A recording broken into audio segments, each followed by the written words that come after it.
Hello, my name is Anna. I live in Carmel, a quiet little town on the coast of California. Carmel is small but famous.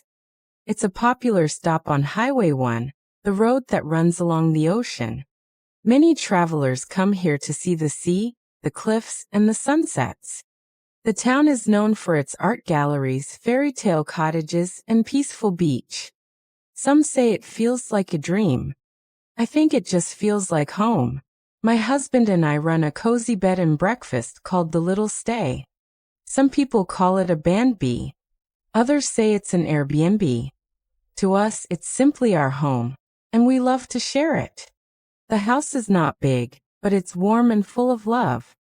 There are 2 rooms for guests. One faces the garden. The other gets the morning sun. Outside, we have a big garden. There are lemon trees, fig trees, and many flowers, roses, lavender, and more. We also have many kinds of fruit trees: oranges, peaches, apples, grapes, mulberries, loquats, and even passion fruit. In every season, something is ready to pick. We grow vegetables too. Because the weather here is warm, we can grow food all year round. Tomatoes, herbs, leafy greens, and more, always something fresh from the garden. Birds sing in the morning, and bees hum softly in the afternoon. It smells fresh, sweet, and green. People from all over the world come and stay with us. Some stay one night. Some stay for a week, or even a month. Each one brings a story. And sometimes they take a story with them, too. Today, I want to share one of those stories. It's about Emma, a guest from London. It was a cool spring morning. The sky was blue, and the lemon tree in our garden was full of blossoms. A light breeze made the flowers dance. Around 10 a.m., Emma arrived. She had a small suitcase and a big smile. "Hello, I'm Emma. Thank you for having me," she said. "Welcome, Emma," I said. "Come in, make yourself at home."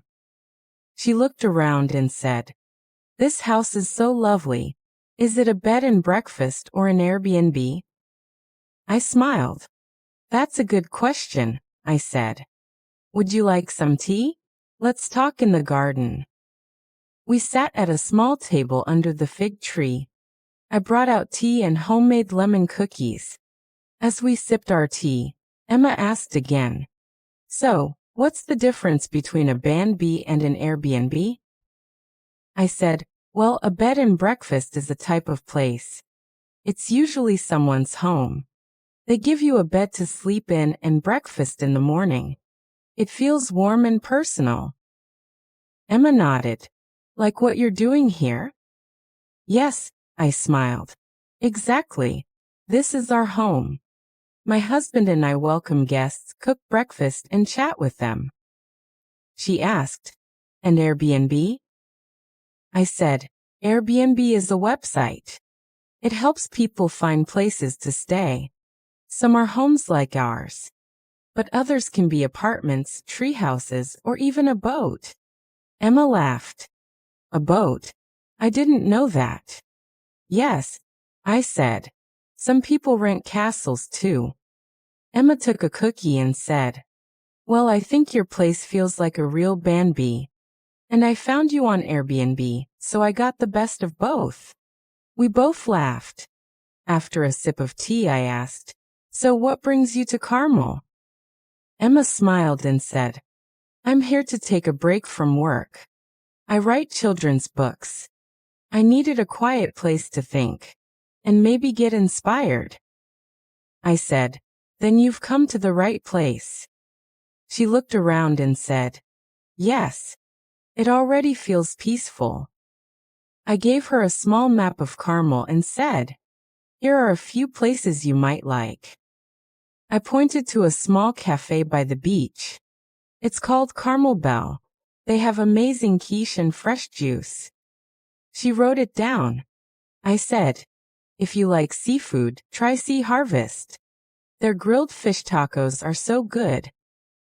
Emma smiled wide. "Oh, I love fish tacos." I said, "And for something sweet, go to Cottage of Sweets. It's like a candy house from a fairy tale. Emma's eyes lit up. A candy house? That sounds magical. I'll definitely go there. She looked around the garden and smiled. By the way, do you grow all these flowers and fruits yourself? Yes, I said. We grow lemons, figs, herbs, tomatoes. I use them in breakfast. She said, That's wonderful. Tomorrow morning, I'll be ready for a garden breakfast. I smiled. Let me show you your room. We stood up from the garden table. The sun was softer now, and a few bees hovered near the rosemary. As we walked back toward the house, I offered to carry her suitcase. It's light, she said, but handed it to me with a smile. I led her through the hallway. We passed the kitchen, where the smell of fresh herbs still lingered. I opened the guest room door and stepped aside. Emma took a quick look around her room. It was simple but full of light. A small vase of fresh lavender stood by the window. She opened the window a little and took a deep breath. She said softly, It smells like real air. I left her to rest and prepare for the days ahead. The next morning, I made breakfast with fresh eggs, cherry tomatoes, and basil from our garden. We ate on the patio. Birds sang in the trees. Emma said, This is better than any hotel breakfast I've had. She said she was going to visit Carmel Beach and then take a walk around the village. There's a little bookstore I saw online. I want to find it, she said. I smiled. That sounds like a lovely plan. After the beach, you can stop by Sea Harvest for lunch. The fish tacos there are very good. Oh yes, you told me about those, she said. And if you find the bookstore, there's a coffee shop nearby called the Stationery. You can sit outside with a book and a cup of tea. Perfect, Emma said. That sounds like just what I need. And don't forget your hat, I said. The sun looks soft, but it's stronger than it seems. Sunscreen and sunglasses can help too, just to be safe. Emma smiled. Good idea. I brought sunscreen, but I almost forgot my sunglasses. Thanks for the reminder. She waved goodbye and walked down the garden path. After she left, my husband and I did a bit of gardening. We trimmed the fig tree and picked some ripe tomatoes. Later, I baked a small loaf of bread for the next morning. In the afternoon, we walked into town to buy fresh eggs and local honey. The weather was warm and quiet, just the kind of day that makes you breathe a little slower. On our way back from the store, my husband and I stopped at the corner bench by the old oak tree. We often sit there on quiet afternoons. Think she'll like this? He asked. Emma? She seems like the type who enjoys simple things, I said. He nodded. She has kind eyes. And she listens, really listens. I smiled. That's rare these days. We sat for a few more minutes, listening to the wind. Then we walked back home. That evening, I was watering the flowers when Emma came back. Her shoes were a little sandy, and her cheeks were pink from the sun. How was your day? I asked. It was perfect, she said. I walked along the beach, watched a dog chase waves, and found the bookstore. I bought a notebook. I think I'll start a new story here. She sat down on the garden bench and continued. After that, I had lunch at Sea Harvest. The fish tacos were just as good as you said. So fresh. Then I went to that coffee shop, the Stationery. I sat outside with a cup of coffee and watched people walk by. It was peaceful. Like time slowed down. I smiled and said, That's the magic of Carmel. You don't need to do much. Just sitting quietly can bring new thoughts. Emma nodded. Yes, it makes me want to write. Emma took out the notebook from her bag.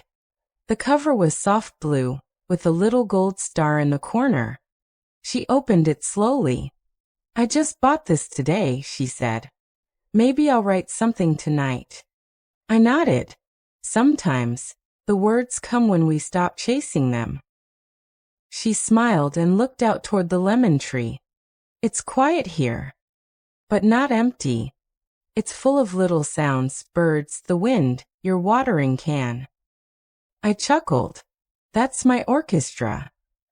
Emma laughed softly, then opened her pen. She sat quietly, writing her first few lines. I didn't ask what she was writing. Writers need space, not just silence, but the feeling that someone nearby believes in them. So I sat next to her, sipping warm chamomile tea as the sky turned from gold to gray. After a while she said, "Thank you, Anna. This is the first time in months I feel like myself again." I looked at her and said, "I'm glad you found a little peace here." She nodded, closed her notebook gently, and we went inside. The next morning, I made her favorite again, garden omelets and fresh bread. After breakfast, Emma stepped out into the garden one more time. She stood near the passion fruit vine, running her fingers gently along the leaves. "There's something healing about this place," she said. "It's like everything grows slowly, but with purpose." She looked toward the lemon tree, its yellow fruit glowing under the morning sun. "This place gave me rest and ideas," she said. "I'll write a story about a girl and a magic lemon tree." I laughed. "Send me a copy when it's done." Before she left, she gave me a small gift, a bag of Earl Grey tea. She said, "For our garden chats." We hugged goodbye. She rolled her suitcase down the path, waving with her free hand. That evening, I sat in the garden with a cup of the tea she gave me. I thought about her laughter, her notebook, and the story she would write. The sky was deep blue now. A few stars had started to appear. Somewhere far off, a dog barked. The wind moved gently through the lemon tree. I wrapped a blanket around my shoulders and watched a small light blink from a nearby window, someone else's evening routine. Then I heard my phone buzz. A message popped up. "Hi, this is Daniel. I'll be arriving late tonight. My flight got delayed. I hope that's okay." I smiled. Another guest. Another story about to begin.